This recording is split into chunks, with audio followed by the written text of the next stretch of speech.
Right, good afternoon everyone. Can you hear me? Is this on? So I'm Dale Roberts and I'm the PR manager for Dante, which I think probably you all know operates currently Géant, transitioning to Géant 2. And what I'm going to talk about this afternoon is some of the challenges that we face in trying to reach end users of the network and communicate with them and understand their requirements and needs of us a bit better.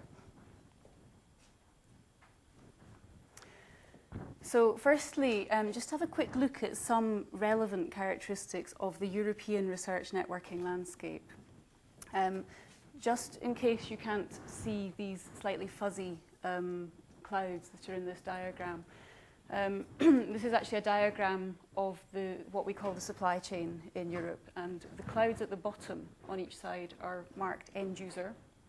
Going up one, the second bottom is campus, then regional, then national, and then Géant 2 or Géant at the top.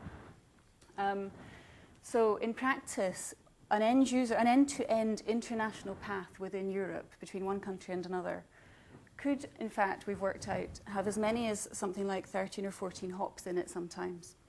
In practice, it's more likely to be something like this, consisting of 6 to 8 hops, but it's still a relatively large number of hops.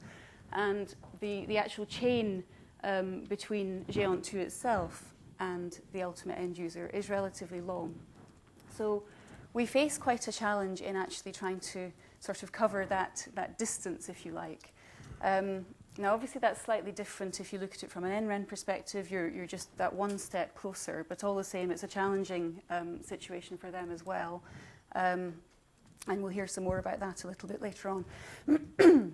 Excuse me. So firstly, the characteristic that I'd like to draw attention to is the fact that within Europe, research networking is organised on a hierarchical basis, and in that sense is rather different from the structure in the United States, which I think you'll see the contrast when Heather Boyles presents in the next presentation, when she talks about how the United States deal with communicating with users. We've also, within Europe, got a variety of structures within each national country. So some countries have got regional networks. Some countries, in fact, have still got more than one NREN. So there's a variety of different situations within each country as well that have to be contended with. You've got the issue of the non-uniform development across Europe, that some countries are significantly more developed in terms of research networking than others, what we call the digital divide, which means that the requirements of the users actually making use of the network could be quite widely different depending on where they're located. And then, of course, you've simply got linguistic diversity as well, which is an additional challenge when you're dealing with communication, verbal communication or written communication. So all in all, you may start to get the picture that this is quite a challenging environment to be dealing with communication within. So this is a collection of a few choice phrases that I've heard over the last few years that might or might not be familiar to you and that you may or may not still hear being said. The network already exists. Who needs to know about it? People just need the network to exist, to work. The users' needs don't matter. They don't know about networking. They just need to use the network. And there's a service out there. It's there, use it if you like, use it if you can. Okay, these are all the sorts of views that I've heard, and I think it's fair to say I hear them being said less than used to be the case, but you do still occasionally hear this sort of skepticism about why it's necessary to speak to users, what's the point, what's the benefit of actually understanding what users want and need. During the course of the Géant network, it's running to an end now, but the project, the network as a whole, was a very successful initiative, and in a sense it was a victim of its own success, because as a result of working so well, it was of course an invisible product that nobody knew existed. And had it worked less well, of course, a lot of people would have become a lot more aware that it existed, but that wasn't the case. So you've got this relatively still unknown network out there that people are potentially making quite a lot of use of without being aware of it.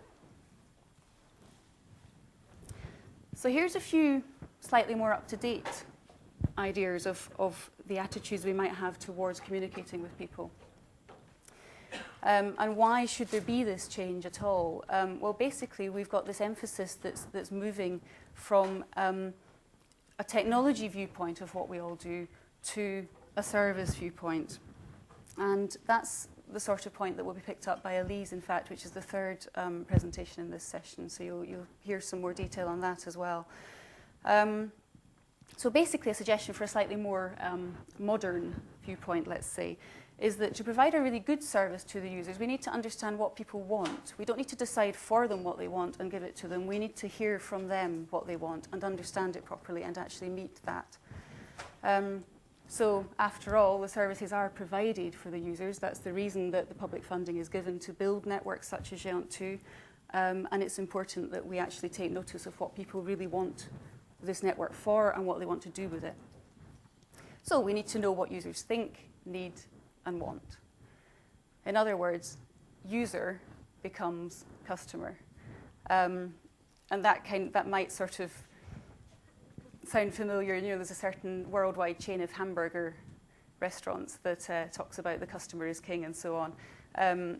Thanks to GAR, actually, we've recently got the Vatican using GÉANT. So you could say the customer is God, actually, but that's possibly going a bit too far. So, yeah, I think we have a long way to go before we can say that, in fact, but that's the direction we want to go in. So thinking about what we already know about users of GÉANT 2.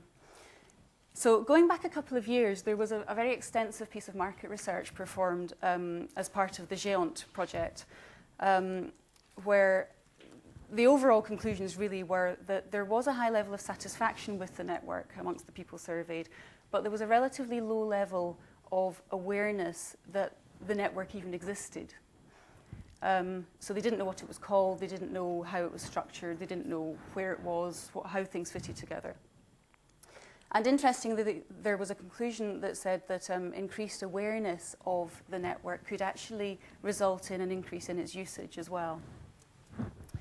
So the survey was a very, very interesting piece of work. It was quite an extensive study.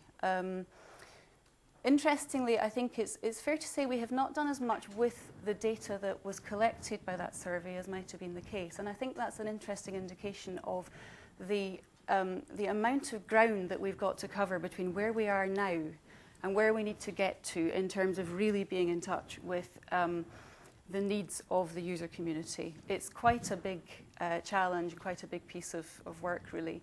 So collecting lots of data, you find that you don't necessarily have the resource to do what you might like to do with it. And in fact, there's a lot of thinking that has to still go into working out what correctly, properly, usefully we really can do with that data, actually. So I think there's quite a long way to travel still.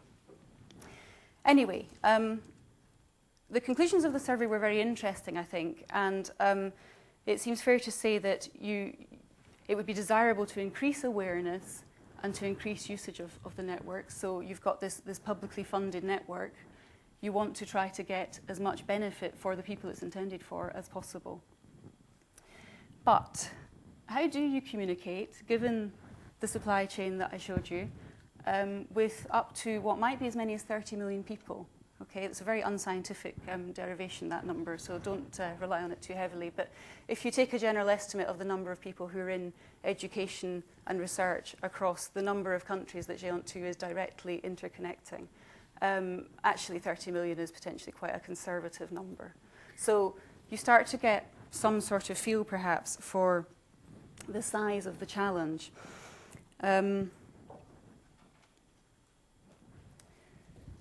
So just to look at that a little bit more,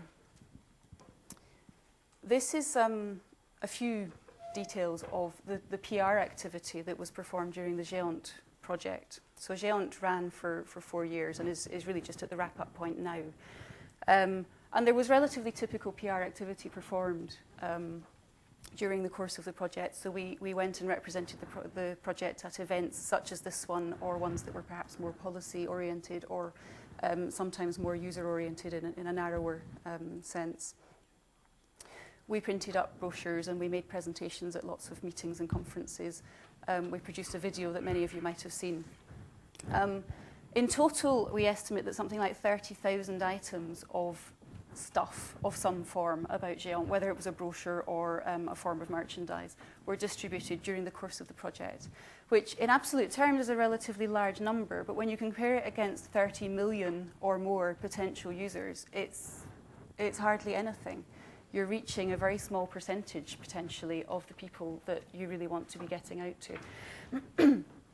The web, obviously, is a more widely excuse me, a more widely available communications channel. And the graph here, I realise you won't be able to actually read the axes.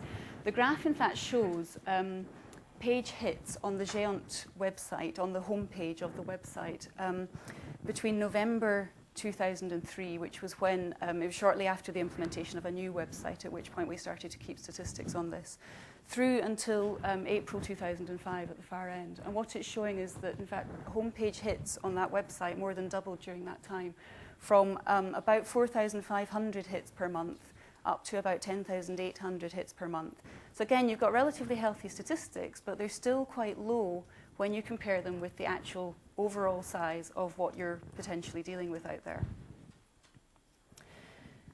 Something else that I'd like to mention is Géant 2 user support, which is a service, a function that's been formalised within Géant 2 over the last 6 or 8 months.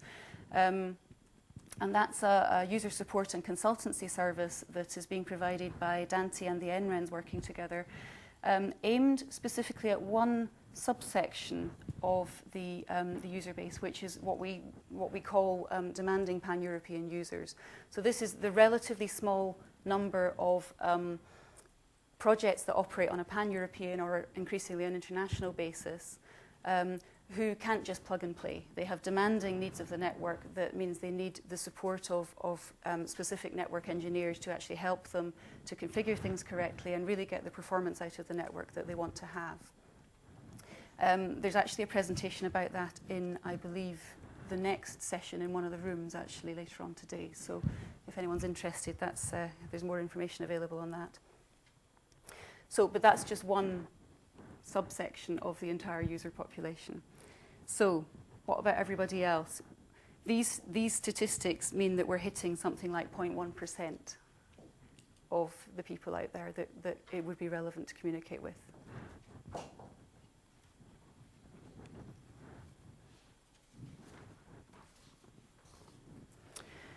Okay, so why communicate with users then? Basically, we want to inform people so that they're more aware of the fact that the network exists and the services that run on the network. We want to explain to them how things work, how they might be able to use the network so that they've got a greater grasp of things.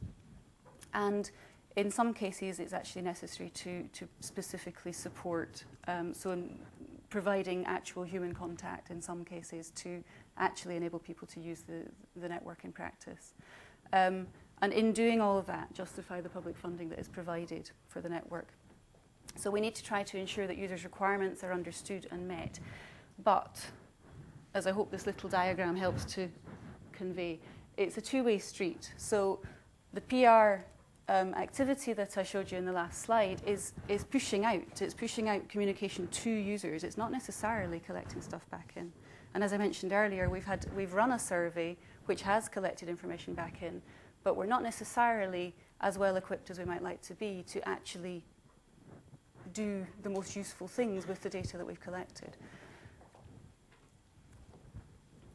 So we also want to learn from users, and that's what we're trying to understand how to do and trying to get better at doing, in actually providing a good service to members of the research and education community. We need to actually listen to them, hear what they have to say, and understand it and react to it.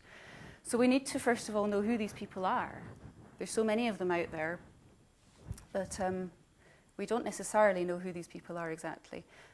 We need to make sure that they do know about Géant 2 and what it is and what it can do, but we need to understand what these people need from us. And at the moment, I don't think we necessarily know that as well as we would like to. And then the big challenge is ensure that we meet those needs, or in fact, even better, exceed those needs.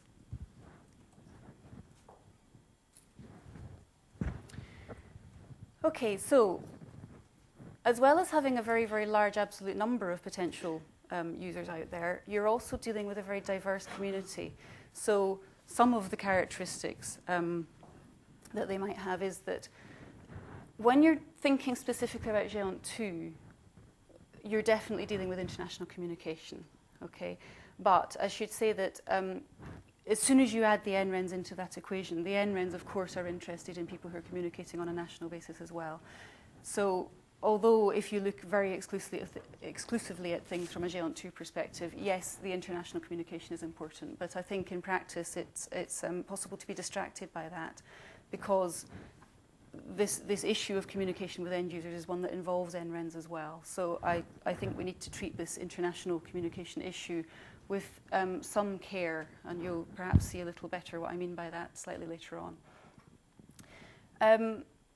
Again, looking at Géant 2 and the NRENs, actually, really the users are worldwide. So although we may be more concerned perhaps with people based in Europe, who are the intended beneficiaries of the service, actually they're increasingly communicating with people who, you know, at the other end of their communications chain are all around the world, and I think it's important to bear that in mind. These people can be absolutely all ages, from tiny people right through to, there's a suggestion here that professors are, of course, the oldest people that we deal with. But anyway, you know, people through all stages of life in all sorts of different activities to do with research and education. The whole variety of academic disciplines as well. You've got religious practitioners through to particle physicists. You've got people who are highly technical and people who really don't want to have anything to do with anything remotely technical at all. People who only would want to be interested in email and browsing, right through to grid activities and various very complex, very demanding uses of networks. And then you've got the slightly less classical uses, if you like. You've got governments, hospitals, libraries, different types of institutions who also form quite a significant part of the user base of some of the NRENs communities. Okay, so if you start to look at how to add value for these people, which is actually what we're about, if you're trying to provide a good service to people, you want to give them what is valuable to them. So it's not what we decide is valuable for them, it's what they value, and that can be widely different. So would a librarian appreciate the same sort of things, or even be looking for the same sort of things as a high-energy physicist working on a particle accelerator? Would an art historian have the same views and the same requirements as a supercomputing expert? Probably not, okay? So it's that sort of mindset that we have to start to open up and bear in mind that it's not up to us to decide for people what they want. The amount of benefit that might be derived from these very varied end users could be just as much in each case. Just because certain people are not maybe people who make use of very, very high bandwidth does not mean that the benefit they could derive from the network is not significant. So it's different aspects of the service that's provided that can be of value. Something else that's slightly odd about the situation that we're in is that ordinarily the activity of marketing is about trying to sell more of the product or service that you provide. And we're a little unusual in a sense in that because, of course, most of our actual or potential customers basically already do have access to the services, to the product that we offer. But they may not be using it, they may not understand how to use it, they may not feel that it's for them. So the challenge is slightly different perhaps to selling in any classical sense. And of course, different competencies, different strengths that we have may be valued in different ways by different people. So some people might really need hand-holding in the human sense. They may need a kind of a customer support type of support. Other people might just love the high bandwidth. It just depends on who you are and what you do. Just before I leave that slide, actually, I should maybe make a comment about marketing. This notion of adding value, the notion of what a user thinks of as valuable or beneficial, you're starting to get into the realm of emotion and perception. It's not absolute, it's not black and white, it's not scientific. It's all a bit fluffy. And I think that maybe doesn't come very naturally in a community of trained scientists and mathematicians and computer scientists. But I think that's what we're dealing with here, that even if the people who are the end users are also computer scientists, you're still dealing with their perception of what is beneficial. And there is emotion involved in that. So segmentation. Segmentation itself is not actually a particularly complex concept. Really what's happening here is that when you segment, what you want to do is simply chop up a population into a more usable set of chunks. And that's really all that we're trying to do. So it's one activity within a whole range of different activities that could be performed in the general framework of marketing. What we're trying to do is to chop up the Géant 2 user base into smaller chunks that we want to try to define in a homogeneous sense, so that we're able to treat each of those chunks in a relatively uniform fashion in terms of the type of communication that we have with those chunks. So we want to be able to say, approach each segment with similar types of communication, whether it's a section of a website, whether it's a certain type of manual or brochure or whatever. It makes it a more manageable exercise for us in trying to communicate to the users if we can handle them in a tidy fashion, if you like. It's just about efficiency. So the overall aim is just to let us actually get in touch with people, communicate with them. So it's easy enough maybe to say. In practice, it's quite a challenging thing to do. There are lots of different ways that you might try to segment the user base. So for example, you could say, all right, let's chop everybody up according to what level of usage they have of the network, whether they're high bandwidth users, medium users, low users, whether they need specific support or whether they can just kind of get on with things on their own and they know enough about how to use networks that we don't need to give them any specific support. Do they have particular technical requirements, so that certain communities perhaps particularly want premium? Some of them maybe particularly want to have access to monitoring data about the network's performance. Do you divide people up according to what type of institution they're in? Do you put all the librarians in one pot, all the hospitals somewhere, all the research institutes, all the universities, all the schools? Do you divide people up based on their geography? Simply perhaps whether they're in a certain country or whether they're in north, east, west, south, whatever part of Europe. Do you divide them based on their level of awareness of the network and what it does? And you target people who have very little knowledge differently to people who have already got quite a good grounding of knowledge. And something that I haven't written on here, but which I think is quite an interesting aspect to consider, is also price sensitivity. So although many absolute end users maybe are not strictly speaking price sensitive because they're not the ones holding the budget or taking the budget decision on how much is paid for the network services, there are people in that chain who are taking decisions on based on the cost of the service and who potentially are quite price sensitive as well. Yeah. Right, thanks. So this is just an example of what might happen with a segmentation. You're dealing with trying to pick variables, and each of those variables has values. So here we've got type of institution with 3 variables. You've got the geographical scope of the activity, level of awareness, type of application. And those of you who are 1 or 2 steps ahead will realize that now you're dealing with permutations. Okay, so although you've only got 4 variables, because of the different values that are possible here, if you permute them, you end up with quite a large number of different categories. So there are 36 little coloured rectangles in here that is simply a permutation of all the different variables and their different values. The colours are an attempt to try to put some of these rectangles together because they will have some similar characteristics. So in particular, the black strips. There are people who are working nationally and have a low awareness of Géant 2, and we've clubbed these people together in each case. Okay, so turn the handle a bit more, and what you come out with as a result of this is 11 potential segments. which we've just given some nominal names to. Now, even 11 segments is quite a large number to deal with if you're thinking that you want to deal with each segment in a different manner. That's quite a demand in terms of marketing resource. Okay, so it will give you some idea, perhaps, of the complexity of the size of the challenge. This is not by any means the correct segmentation. There's probably no such thing as a correct segmentation, in fact. But it will maybe just give you an idea of how you might chop up your user community. So this is looking at whether you're a grid user or a novice, what type of institution you're in, and what level of knowledge you already have. And that's the potential outcome that you get using those variables.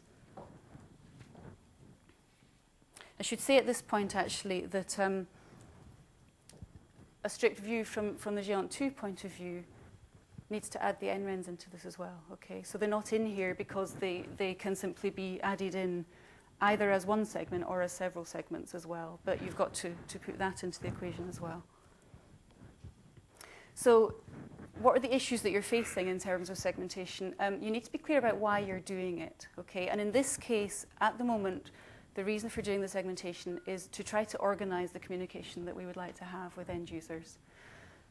It's very important that the segmentation model that's adopted is compatible with what NRENs do, because a number of NRENs already have segmented their user base, or they're in the process of doing it, whether formally or informally. Ideally, you would want to have a segmentation that is compatible with them, because in practice, I think the communication channels will work in parallel. You need to keep the number of segments manageable, as I mentioned before. And a big challenge, it's one thing to have a model, but how do you know which segment any given person actually sits in?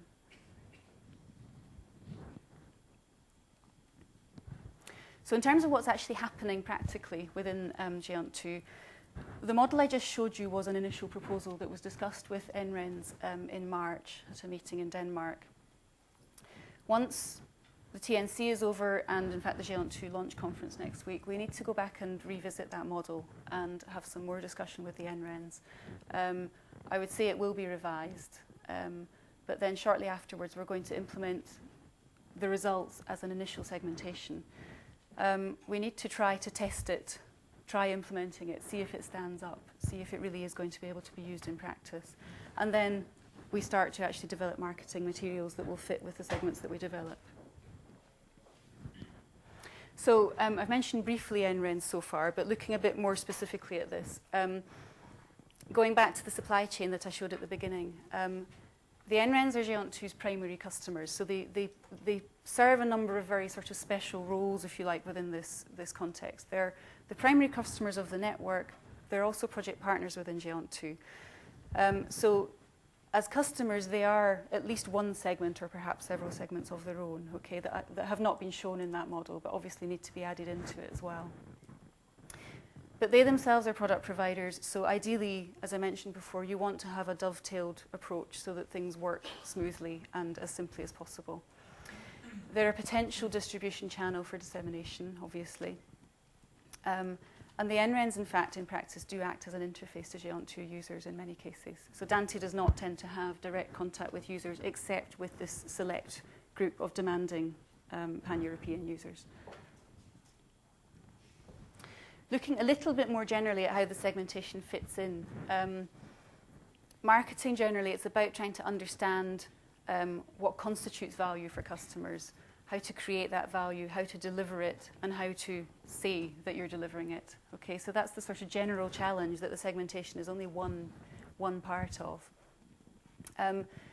Users are becoming increasingly demanding and critical of the services that are provided, and that's something that will be picked up in the next session, in fact, in the 3 presentations that are coming up after this session. You've got increasing competition coming in as well, that there are networks across Europe that are potentially capable these days of satisfying the requirements of many of the, you could say many of the more normal requirements, if you like, the less demanding users. So you've got to watch out for the competition. And we need to understand the needs of users and at least meet them, ideally exceed them. So looking a wee bit further down the road, as you can probably see, the segmentation model at the moment is relatively crude. But as the feedback loop develops, we'll learn more and we'll understand more, and we can refine that model.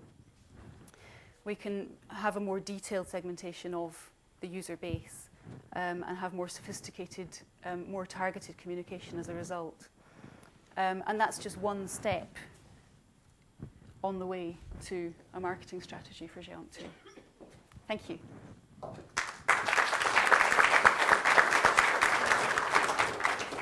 Thanks very much, Del. I think we've got time for one question, and then we'll have to move on. It's right in the middle there.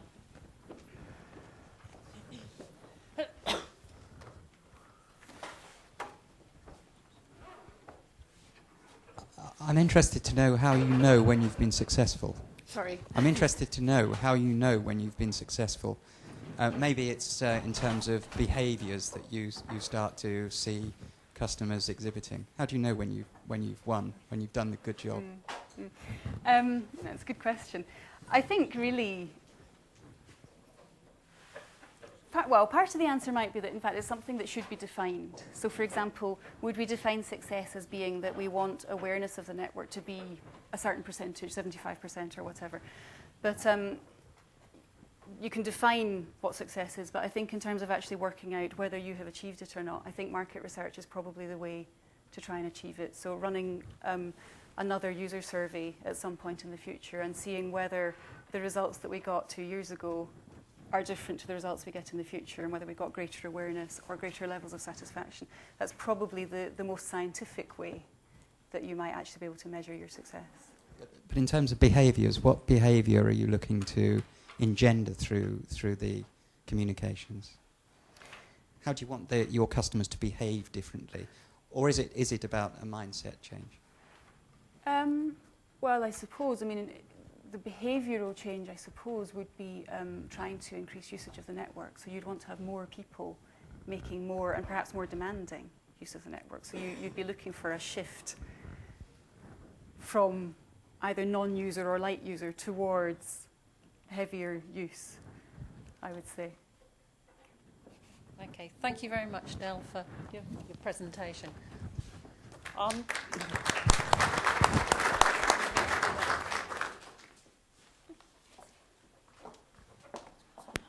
Our next speaker this afternoon is going to give a view from Internet2 on what experiences they've had with reaching their users and some of the lessons and the questions they've got from that. I'm sure you all know Heather Boyle from Internet2. She's always a participant at our conferences, and so I'd like to hand over to Heather. Okay, thank you very much. Find a place to put this. Aha. All right, I think that's going to work. Thank you very much, Shirley. And this is a hard act to follow, Dale's presentation. There are many ideas and thoughts in there that I think you will see sometimes we thought of as we were actually engaging in some of these experiences with trying to reach the end user, some of which we didn't think of. A lot of what you'll see here is really focused on what we have been doing in Internet2 to reach the end users, and lessons and questions from some of our experiences. Some of this was some of these activities were done with great forethought. Many of them were not. They were just sort of things we've picked up along the way to try to reach out to end users. So again, I think as sort of Dale laid out some of the very big issues and how to reach the users, you'll see some of these issues crop up here again in some of our experiences.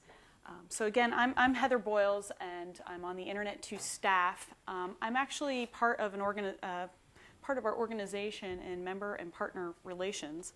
I have primary responsibilities for engaging with our international partners, but have also some duties in engaging our other stakeholder constituencies in Internet2, including our regional networks, our campus network engineers and managers, our partner federal government backbone networks. So this is sort of how we've organized our member and partner relations area to kind of focus on core constituencies to Internet2. And you'll see, as Dale mentioned, that while we do have some hierarchy in the way network connectivity works in Internet2, one of the key differences is that universities are actually the primary members of Internet 2. So I'll give in just a moment a real brief overview of Internet 2. Then I'm going to talk about how we've approached the end users. And here I've, again, interpreted users to mainly mean those people trying to use the network, I think much as Dale was talking about. We've done some general types of approaches, and then I'm going to focus on our specific discipline user community approach. Many of you know Ted Hans, who's been on the program committee for TNC2005 and has been on the Internet 2 staff. He's now back at the University of Michigan. Ted was the initial director of applications for Internet 2 and really put in place these specific discipline user community efforts. So that's just a note that that was really his doing, and we've learned a lot from doing it that way. Talk a little bit about how that's all structured and how we've implemented it, and then talk a little bit about some examples and stories from some of those discipline user community activities, and finally finish up with some thoughts that we might all think about and how we work together. So again, Internet 2 is a membership organization.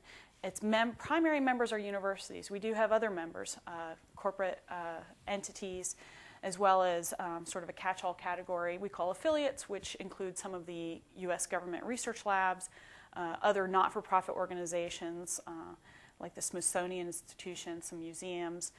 We do also have a program that allows entities, schools, museums, libraries to be sponsored to connect to the Abilene Backbone Network, but they are not members. The funding for the membership largely comes from what we call our CIOs, our Chief Information Officers, on our university campuses. So, when you're, sort of, it's important to understand where, the check gets written every year from the university perspective. And that has meant that in some ways the typical engagement from the universities has been from the CIO staff. Now, right at the beginning of Internet 2, we actually asked people to designate network engineering leads, applications leads, and a couple of other lead type of people. And again, most of those people ended up coming from that kind of central information technology office. But it does depend on the campus. Since then, we've engaged a lot of folks from across the campus, faculty, researchers in different areas, and they have been increasingly engaged in Internet 2. The other point about Internet 2 is that we do have activities that focus across the network layers. We don't just run a national backbone network, but of course we do that. We have a program in middleware, particularly developing interinstitutional infrastructure, authentication and authorization infrastructure in particular. And we have some sort of application services layer types of activities, like the Internet 2 Commons, which provides H323 video conferencing services, much like some of the NRENs I know here do in Europe.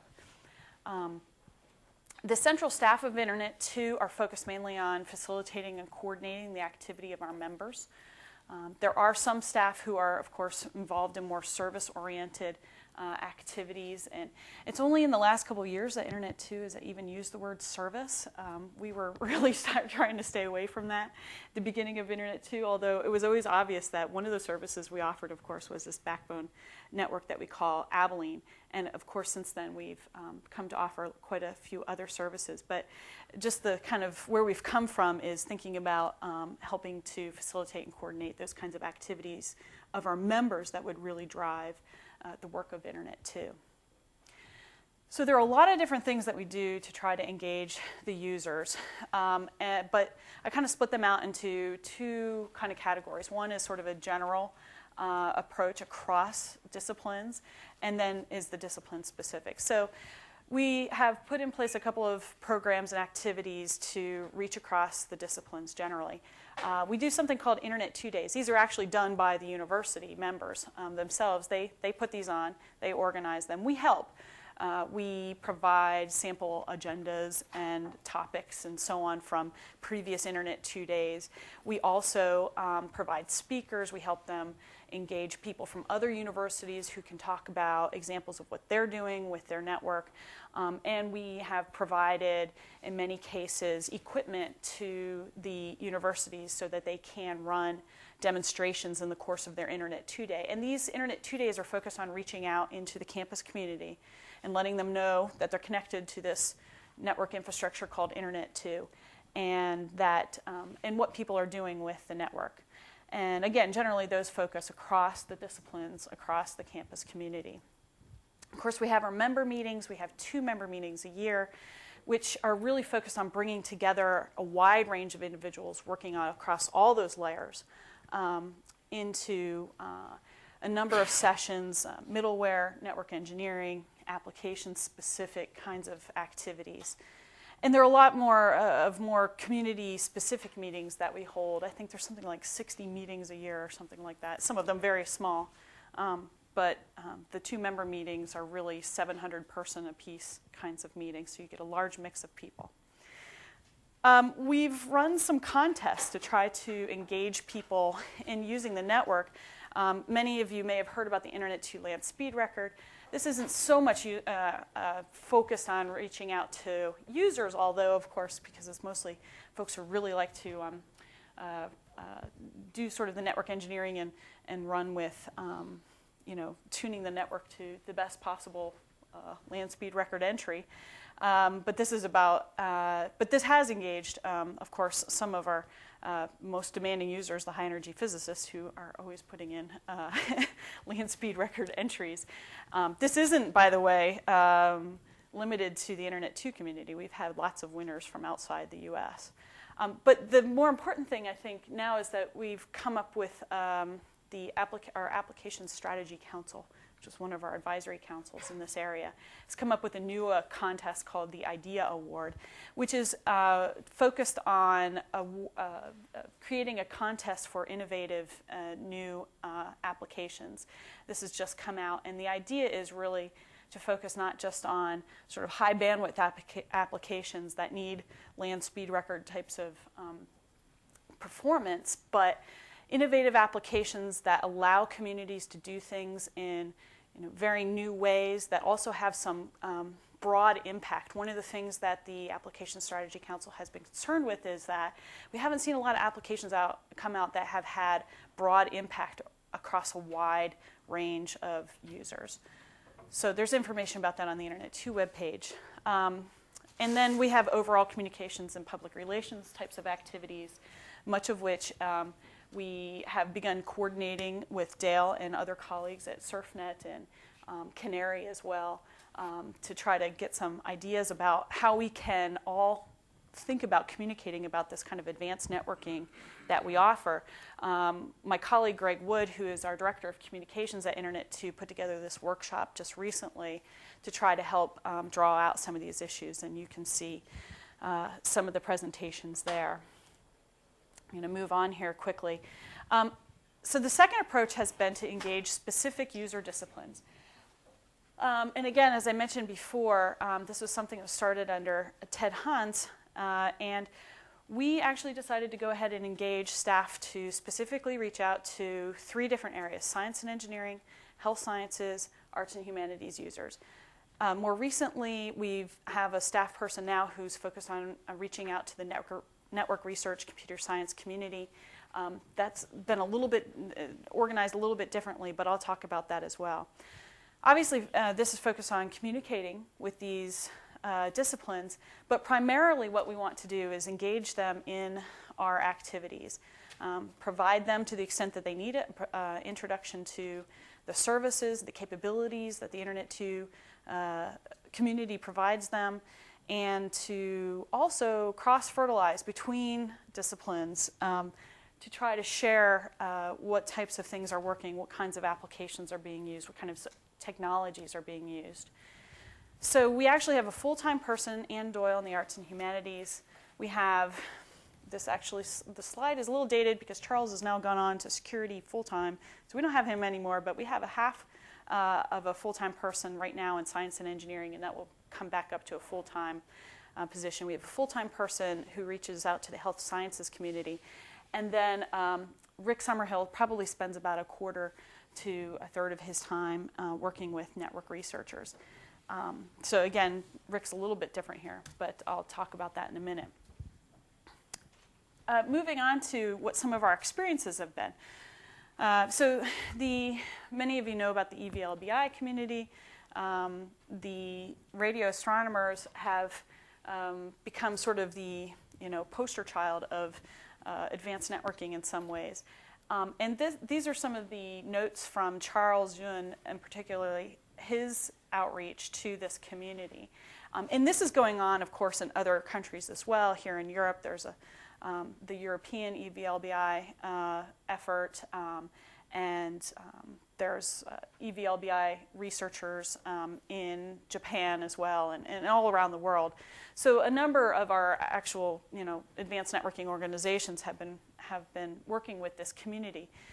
But Charles spent a good deal of time actually trying to understand, one, what the community needed in terms of the types of network performance, and we found out that they were concerned less with data loss, more with long-term stability of the paths.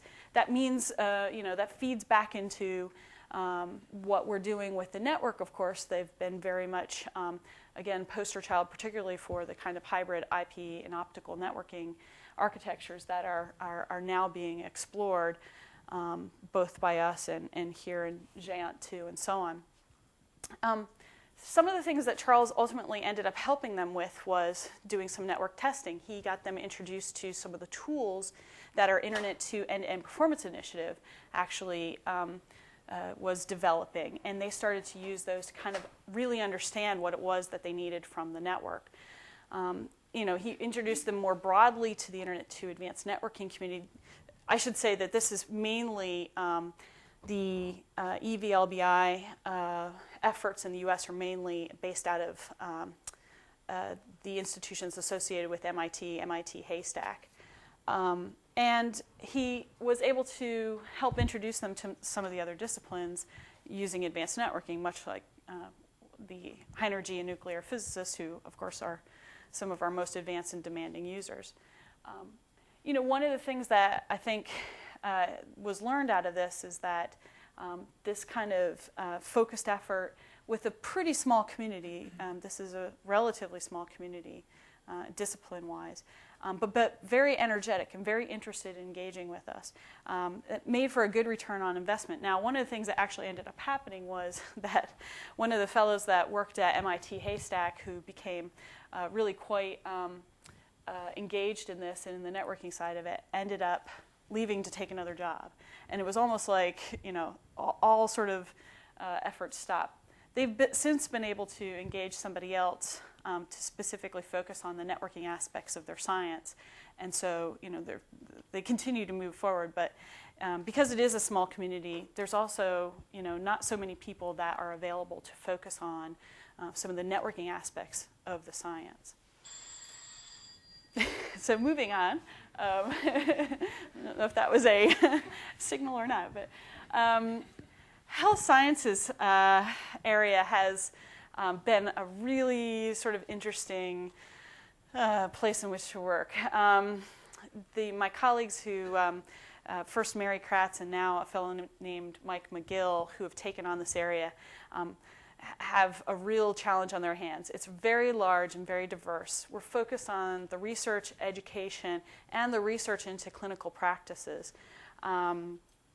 So, one example is this the kind of multi-institutional sharing of resources between researchers. And there are two projects right now that sort of capture this type of use of the network. One is the Bioinformatics Information Research Network, BIRN, and the other is a CA BIG project. Both of them are funded specifically to be multi-institutional in nature. And one of the things that we've been able to do there is help to engage them in the middleware work of Internet 2, implementing some federated authentication through the Shibboleth, Internet 2 Shibboleth project. this has also taken a while to kind of understand exactly what they were trying to do, what they were trying to achieve. It turns out that the BERN initiative was working with some very specific hardware and software implementations, but the CA BIG project was put together to work over a diversity of essentially software implementations. And so it turns out that the federated authentication type of approach has actually been something that is going to be very useful to them. On the other hand, one of the things that we learned is we can't always fix what's wrong with the multi-institutional kind of collaboration, which is sometimes it's not the technical issues that are so troublesome, but the sharing of what some of the researchers perceive to be their proprietary data with other researchers. The ultimate success of this kind of collaboration may not totally lie in the technical side, but this is something that we continue to learn out of these kinds of experiences. The arts and humanities area is really interesting because so far we've talked mainly about sciences and engineering, and that's sort of, again, generally what we talk about when we talk about advanced networking.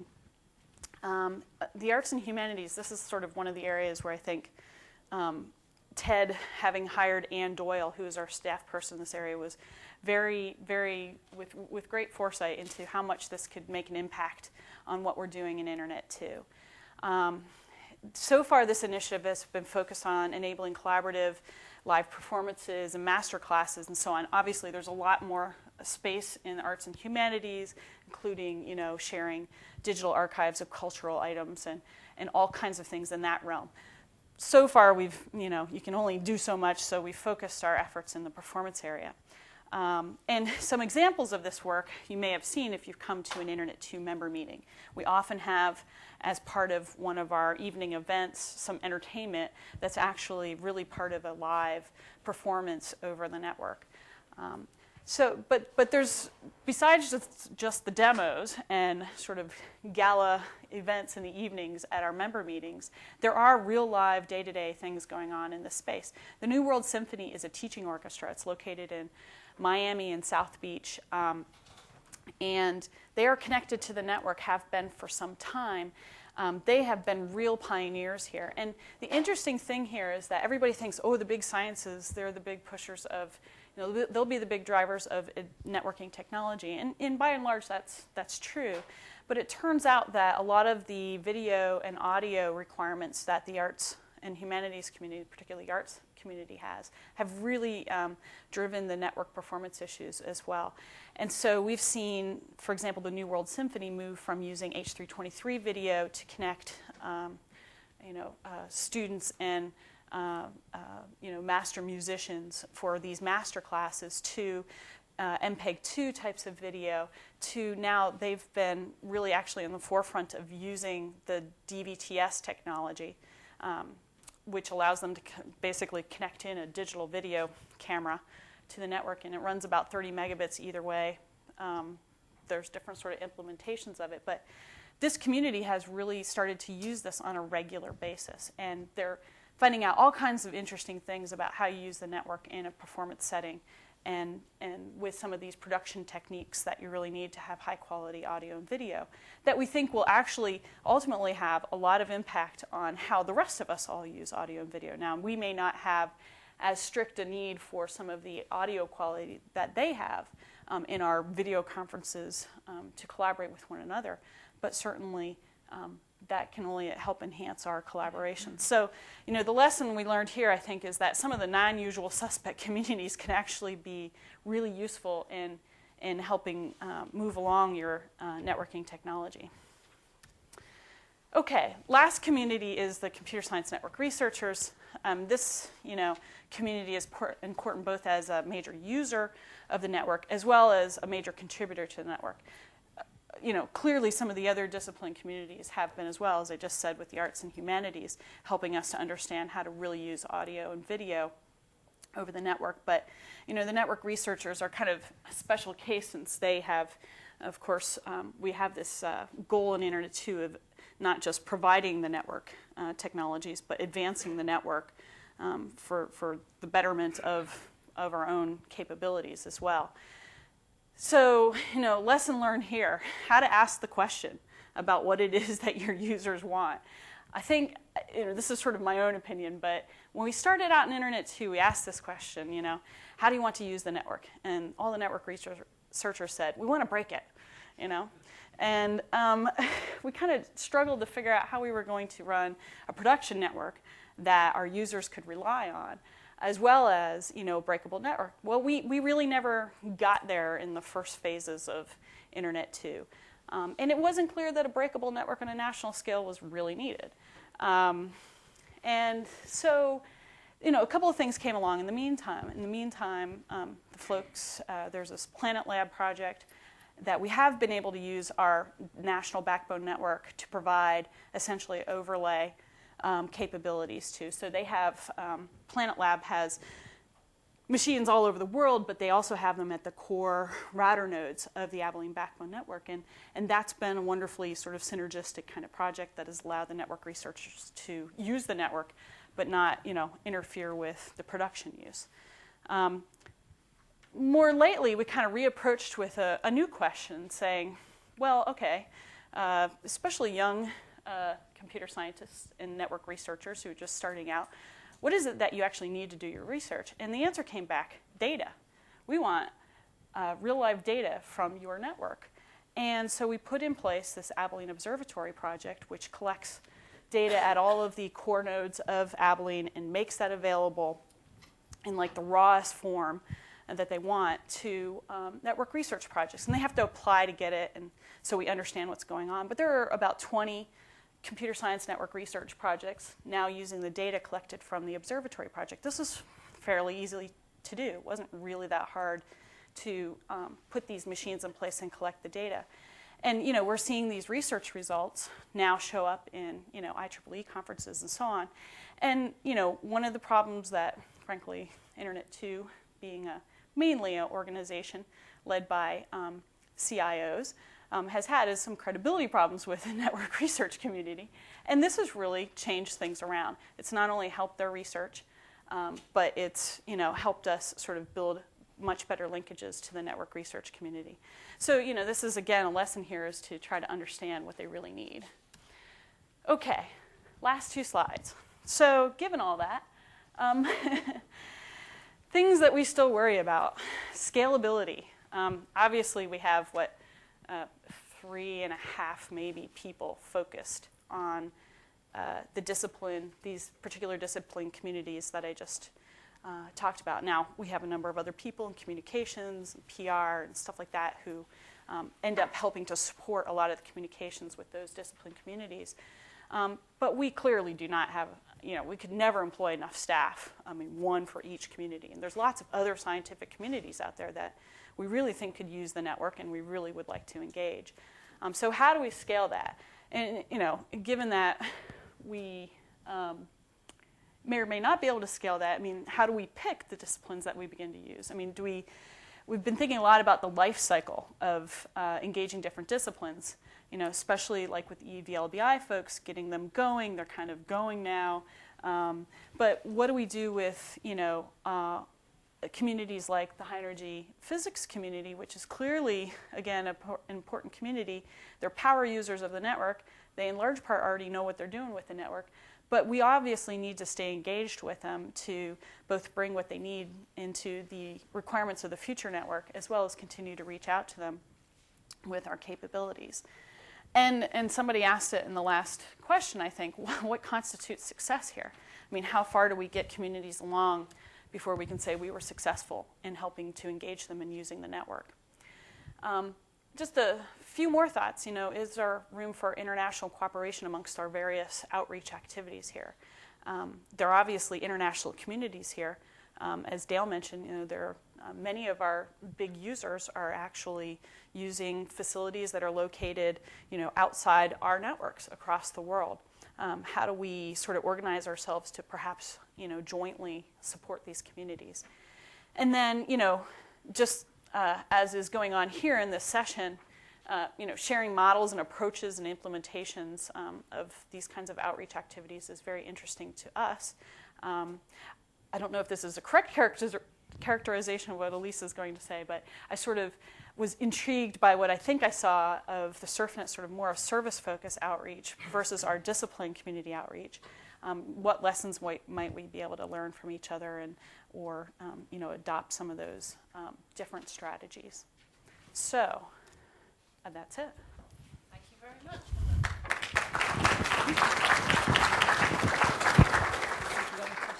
Have we got any questions for Heather? George? Not so much. You've got to wait for the microphone. George McLaughlin. On? Yes. Yeah, George McLaughlin from Arnett. Not so much of a question, but picking up on Heather's point about engaging the disciplines. The 4th EVLBI conference will be held in Sydney in July, and as part of that, we're actually having one day as a Network Issues Day and trying to bring the community, the EVLBI community, in to engage in those issues. So if anybody wants a trip to Australia in July, we'd be most welcome. And just to note, I didn't up here, but one of the things that our discipline community managers spend a lot of time doing is going to the discipline meetings. So we know that we're not going to necessarily get all these folks to come to the Internet 2 meetings. We get some of them to come, particularly those who are most interested. But they do spend a lot of time reaching out in, for example, meetings like that, where they're sometimes are network-oriented sessions, sometimes not. But they have spent a lot of time doing that. One of the most interesting items of your talk was the Abilene Observatory projects. Now, we tend not to see very much of that going on within European NRENs. Is there anything in particular to do with the governance and management of the Abilene network that makes it easier for you to provide those sorts of facilities to your computer science researchers? I'm not sure if there's anything necessarily in the governance. Of course, we do this in a way that anonymizes the data, and so, we try not to tread into those privacy issues. But, I think it was just a choice of wanting to make that data available to the network researchers. It was something that again, was a good way to reach out to them and support their research. And in fact, I know that some of the folks in the APAN region have been looking into replicating some of the Abilene Observatory type, basically infrastructure on some of their networks to provide their researchers with the same kind of thing. So if people are interested in it, certainly we'd be happy to talk about what kinds of things are being collected there. There's a whole web page under in the Internet 2 web pages under Abilene that talks about the Abilene Observatory project and what kinds of data is available. Thank you very much, Heather. Right, we've heard about what's happening overall in Europe. We've heard about what's happening in Internet 2. We're now going to hear specifically about what's happening in NRENs. And I'm pleased to introduce Elise Roberts from SurfNet, who's going to tell us what they're doing with their SurfNet community support. And Elise is the manager of the community support project. Thank you, Heather. Sure, Shirley. I'm actually not the manager of the department, that's Roel Rexwinkel, but I'll come to that later. As Dale and Heather have been presenting, today is all about segmenting our user groups and deciding what message we bring across to several different groups. Today I'm speaking to you here in the room, and hi people watching online. I will talk about the practical decisions we've made so far at SurfNet in dealing with this issue. I'll shortly talk about why we have created a specific department reaching out to the end users called community support, how we are doing what we want to do and the results so far. Community support is quite a new department at SurfNet. It was created about 2 years ago, so even though that's quite a long time already, it still it feels like we're at the beginning of what we need to do. So I'll talk about what we are doing now. This slide actually shows the situation that was quite common until recently. I think many more NRENs will recognize themselves in this approach. We had SurfNet. SurfNet connects about 170 institutions, and our account advisors were in touch with those institutions. Those institutions represent about 250,000 end users, students, professors, researchers, and we never really were in touch with them directly. It's not completely a black and white picture here, but mainly this was the situation. SurfNet, like most NRENs, has always been a technology-driven organization. We built networks, and basically that was our core business. It still is, by the way. There was a technology push. Every few years we would see our network fill up, and we would build a new network, creating new opportunities for people to use it. So bandwidth and the network were mainly what we were dealing with. The services, we all had basic services like all NRENs, but they were really secondary to what the network was all about.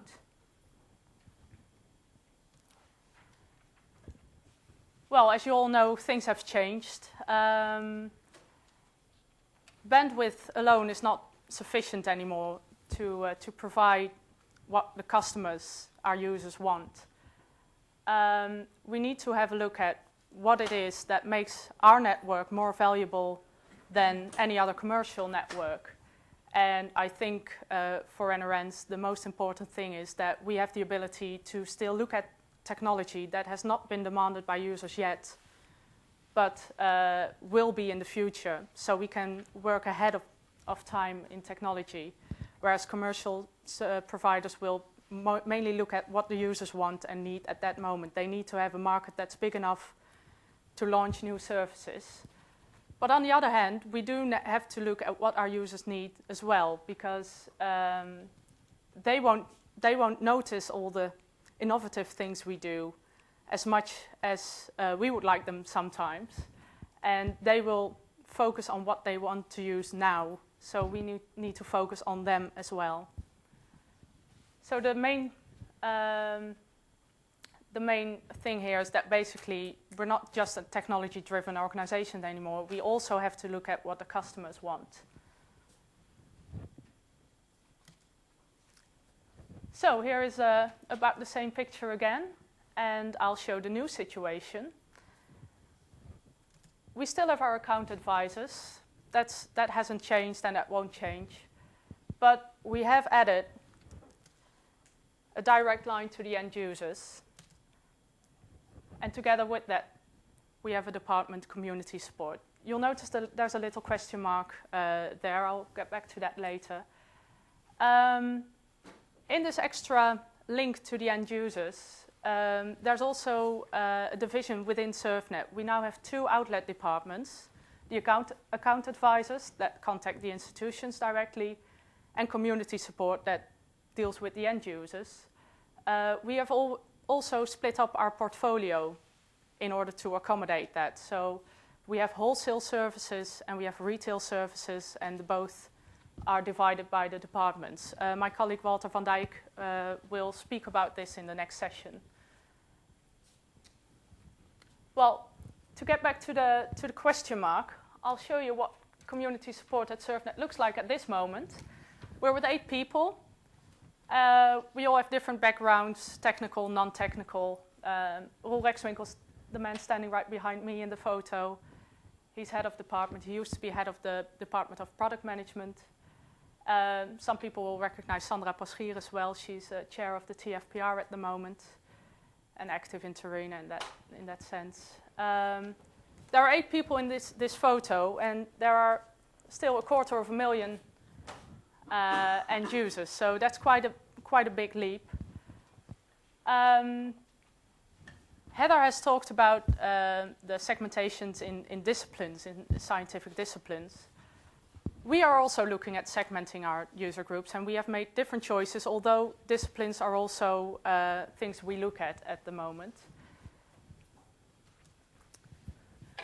I've just left out the institutions in this picture, although they are still there, of course. We are looking at communities that are based around services. What I was saying earlier, that there wasn't a black and white picture about us not dealing with end users at all, that wasn't completely true. The CWIS community and the stream community, for instance, have existed for several years already. So in that sense, we basically just followed an organic movement that was going on already, and we just adjusted our organization to it.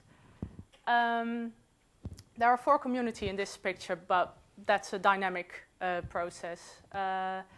The thing is that we try to get together people that are interested in certain areas, and we support them basically in different ways. We get them together, we get them to know each other, and in that way we create an environment in which we can stimulate new services and the use of them.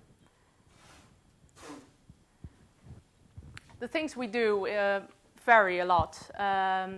We create websites with information. We help them organizing meetings and events. We conduct user surveys to ask them what they want. We do that very specifically, but also quite generally, by the way. Usability is one of the issues we discussed this week here at TNC with TFPR. That's really an eye-opener. That never really was an issue that much at SurfNet, consciously anyway. We are dealing with that now, and we noticed at the meeting on Saturday that within a few minutes you really get valuable information out of what you can do with services or websites or whatever they are. This is an example of a workshop we sometimes organize. This is a workshop for our video portal, video service. Unfortunately, I can't show you our new workshop facilities yet. We are in the middle of reconstructing our office, and a workshop area is being created as we speak, so maybe next year we'll see about that. This screenshot is a screenshot of one of our theme portals. They are only available in Dutch at this moment, mainly anyway. As you see, this is a screenshot of the video portal. We have created several entrances into our website that collect all information about services, about innovation on the area, on the community, in fact, together on a website, so people have instant access to that information that they are looking for at the moment. And also we give presentations. We just explain to people what we are doing, what we are about. Try to get into the field as much as possible, really, to show what we have and try to make people aware of it, and if possibly enthusiastic as well, of course.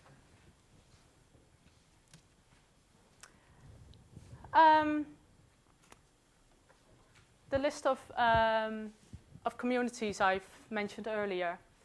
CWIS, as we pronounce it, stands for Campus-Wide Information Systems. So that's a group that gathers about 3 times a year and has a discussion list. They discuss everything from, well, they actually started out before the World Wide Web era. So they went from Gopher to websites to content management systems.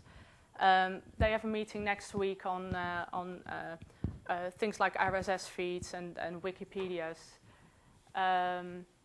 It's quite a large group, about 150 active users. We usually get about 100 people at events.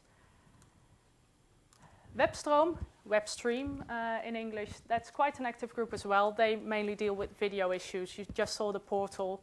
They have their own section on that video portal where they collect information.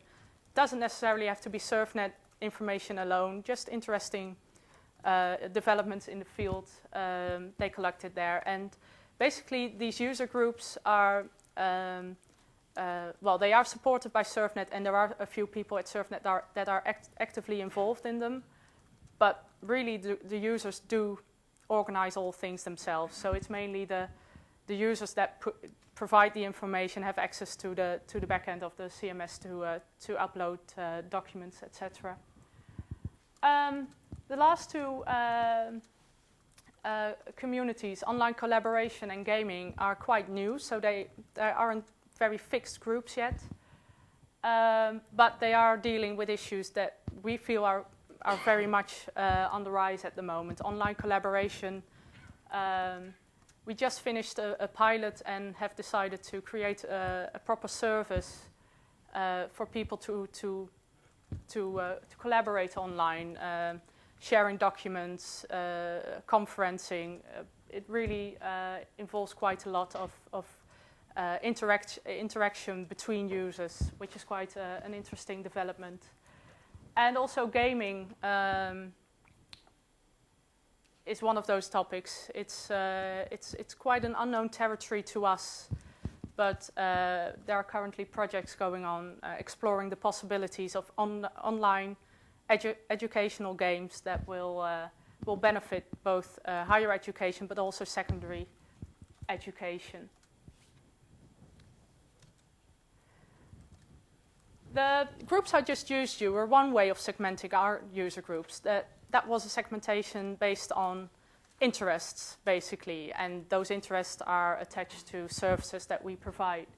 Sometimes, however, we do make use of mass media to reach for bigger groups, and the most visible group there is the students. That's really a segmentation based on the role someone has. The students make out a very large number within our end users, and that makes them a very interesting group. So far, we have approached them as one group altogether, and of course, you could segment that group quite well as well. There are non-technical students and very technical students, so you can't really say that that's an homogeneous group, but as far as age and main interests are concerned, they could be. So we have a special portal for students that really contains all the services and information that are useful to them. So we won't bother them with the wholesale services that they need their university or school to provide, but we really focus on those services they can use without any intervention. This is actually the design for the new students portal. At the moment, there's still an old design online. The security awareness campaign was focused on students as well. The campaign outtogetyou.nl. I talked about this on previous TFPR occasions. That was quite a big campaign. SurfNet had never been out in the open as much as at that occasion. There were a few thousand posters spread across train stations in Holland. So basically, we put them there because we know a lot of students travel by train in Holland. But we also knew that by putting the posters on train stations, we would reach for a far larger group, and we did that on purpose. We felt it would be a good way to get the name of SurfNet out in the open. And of course, that would be a branding issue, another issue that we were talking about at TFPR, and things like that go in cooperation with our corporate communications department as well, of course. This is beyond just marketing a certain service. It's a lot more than that. In the right-hand corner, that's the SurfKit, which is actually a physical product we have. It is also targeted at students, but used by many scientists as well. We make about 90,000 copies each year, and it's a double product. It has a CD-ROM, which we can actually give out, but it's also a website that has all the information on it. It contains knowledge on, well, most items related to the web. It contains instructions, proper instructions how to use certain services, but also how to, how to behave on the internet. The etiquette, the netiquette is on there as well as some tools. So that's another form of segmentation, and although I can't really show very proper examples of other groups, we do recognize that we deal with researchers, with students, teachers and professors, policymakers. The division is quite natural. It's not something we have done a lot of research into. We just see that these are the groups of people we talk to, and we're still in the process of figuring out which groups we need to target specifically in order to get our message across to the right persons. Because scientists need different information from teachers. They use the internet in a completely different way.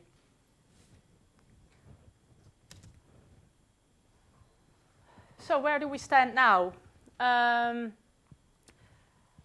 Community support is a department still developing the way of work, really.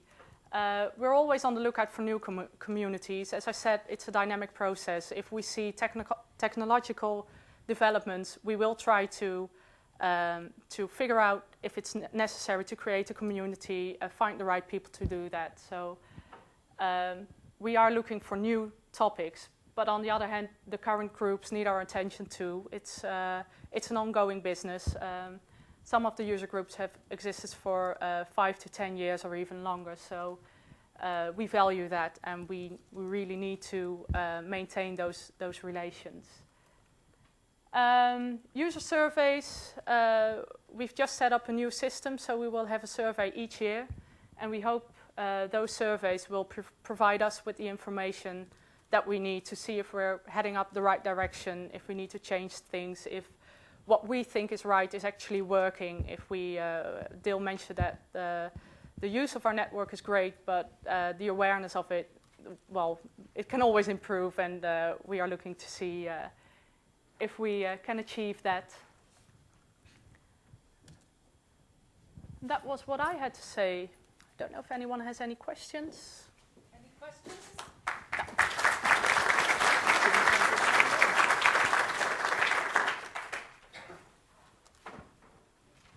Andrew at the back. Just stood up and run down. Oh, well. Hi, Elise. Thanks for that. I was wondering whether you thought the idea of community user groups would scale, because my initial thought was, hey, that's a new idea. And then I thought, well, actually, we do have groups around possibly more technically based than yours, so things like wireless networks. Yeah. The problem we hit is, one, the UK is geographically much bigger and much less well connected than the Netherlands. So I guess you can get everybody together with maybe a 2-hour train journey. And also, we have 1,000 sites on our network, and there aren't that many places big enough to have one person from every site.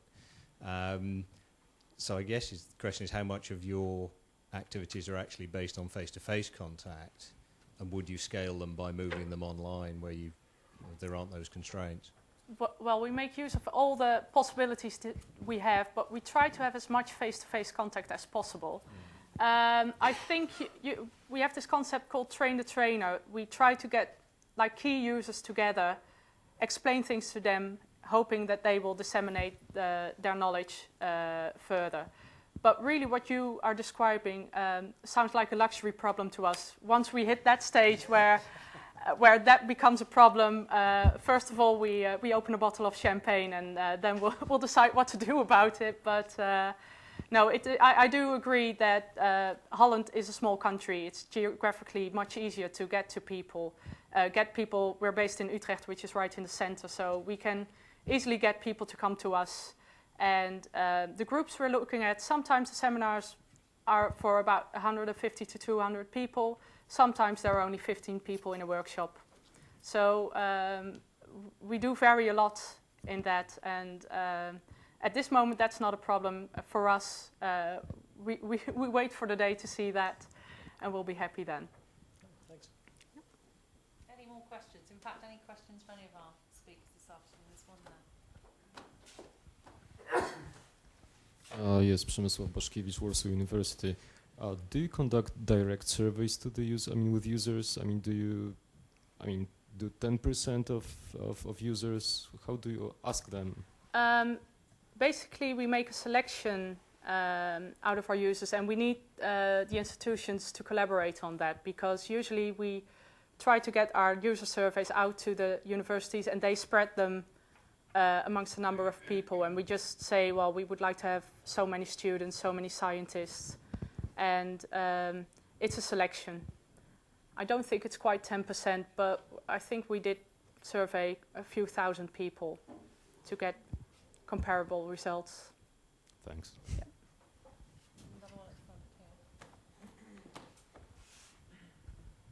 This is really a question for all of the speakers. Do you make specific efforts to contact members of the government, members of Parliament, so they know you're doing a good job and that it's worth to have SurfNet rather than just a bunch of private sector ISPs? SurfNet is known with the government, and yes, there are contacts. It's not our department that runs most of those contacts, but yes, there are. So there are contacts initiated by SurfNet rather than... One of the communication target groups is policymakers, and that includes governments, yes. Did you either? Well, the same is true for Dante on behalf of Géant or Géant 2, that in terms of communications as a whole, one of our target groups is also policymakers, decision makers, and in our case it's aimed at the European scale, so it's Brussels. Yeah, and in the US we have a slightly different situation where we're not funded directly by the US government, but we certainly have both communications that are targeted at policymakers, and those include policymakers who are in a position to fund research that gets carried out over networks. We've also been active with some of our partner sister organizations, if you will, in the US in terms of some of the underlying telecommunications infrastructure kinds of policy issues.